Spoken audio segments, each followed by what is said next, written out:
Hello everybody, my name's Paul Tace. I'm going to be doing a course in photography. I'm going to start off with the beginner's course, and this is going to be a series of videos to get you from not knowing anything about photography up to being able to take a good picture.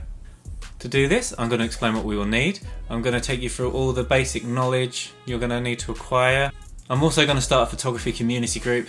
This is one of the best ways to get good at anything, is to join a group of people who have the same passion or the same direction as you.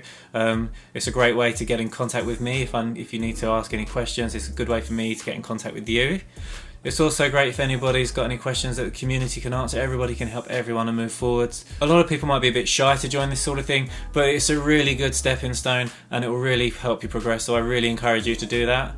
I will drop a link in the description below. I'm also going to upload all the pictures onto my website as well. This will make them easier to find if you want to come back to them, or even skip a few videos if you already know what we're talking about. And that's pretty much it for this video. I'll see you in the next one.